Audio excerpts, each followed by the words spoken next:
আমাদের এই ম্যাথগুলো করার সময়, সিম্পলিফাই করার সময় আমাদের একটা জিনিস মাথায় লেখা রাখবে। দেখো এখানে 4 বিটের ABCD, কিন্তু এখানে আছে 3 বিটের করে আছে, 3 বিটের। তো আমাদের এগুলোকে 4 বিটের বানাইতে হবে। এগুলো 4 বিটের বানানোর জন্য একটা সূত্র আছে, a + a bar = 1। তো এটার মাধ্যমে আমরা এগুলোকে 4 বিটের বানায় ফেলবো। তাহলে আমরা যদি 4 বিটের বানাই, তাহলে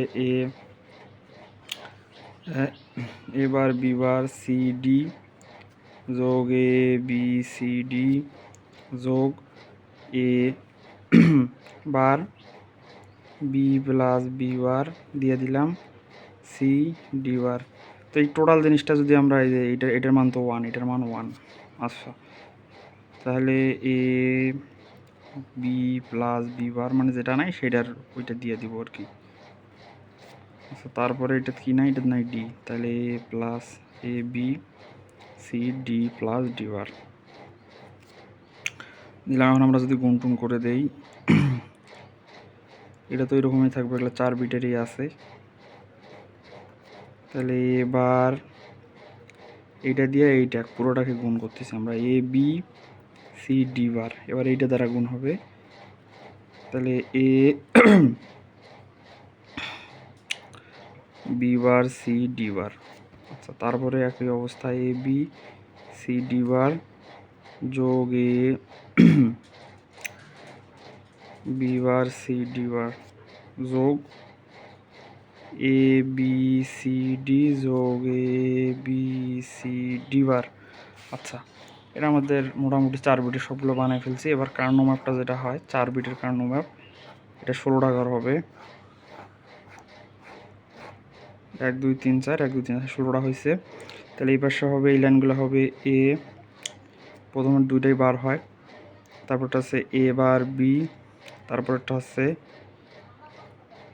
AB, তারপরটা হচ্ছে AB বার। ঠিক তেমনিভাবে সির ক্ষেত্রে প্রথম দুইটা বার হয় CD, তারপরে হচ্ছে আমার C বার D, তারপরে CD, তারপরে হচ্ছে CD বার। ওকে, তাহলে এখন আমরা মিলাবো।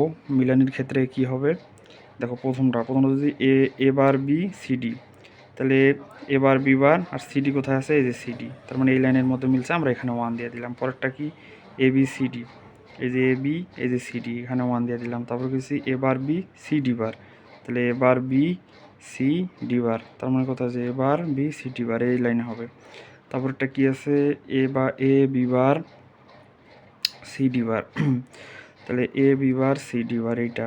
তাহলে হচ্ছে ABC। আচ্ছা, আমি এগুলো ফিল আপ করে নেই। তাহলে আমাদের কার্নো ম্যাপটা এরকম, আমরা 2টা করে কমন নিতে পারবো অথবা 4টা করে কমন নিতে পারবো। তো এখানে 4টা করে তো এক লাইনে কোথাও নাই, 4টা করে নেওয়ার মতো অপশন নাই। আমাদের কটা করে অপশন আছে, 2টা করে নেওয়ার মতো অপশন আছে। আমরা এই যে এখানে 2টা নিলাম কমন, আবার এখানে 2টা নিলাম কমন। আমরা এই 2টা তো কমন নেওয়া যাবে না, কারণ এর মাঝে ফাঁকা আছে, ঠিক আছে। তার মানে আমাদের কোথায় কমন নেওয়া যাবে, এই দিক দিয়ে আমরা কমন নিতে পারবো। আচ্ছা, তাহলে এখন আমরা মিলাবো কোন দিক দিয়ে আসলে করা যায়।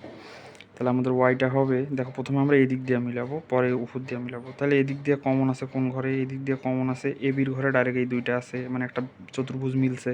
তার মানে প্রথমে হবে এবি লিখলাম। আচ্ছা, এই যে এবি চতুর্ভুজটা, আবার এই উপরের লাইনে যদি তাকাই, এই দুইটা আমরা লাইনে যদি তাকাই, তাহলে এখানেও সি একটা আছে, এখানেও সি আছে, মানে সি কমন যায়, তার মানে একটা সি লিখে দিলাম। আচ্ছা, প্লাস আর তো কিছু কমন যায় না। এখন আমরা যদি এই যে এই চতুর্ভুজটার দিকে যদি তাকাই, এই চতুর্ভুজটার দিকে আমরা এই দিক দিয়ে তাকাবো।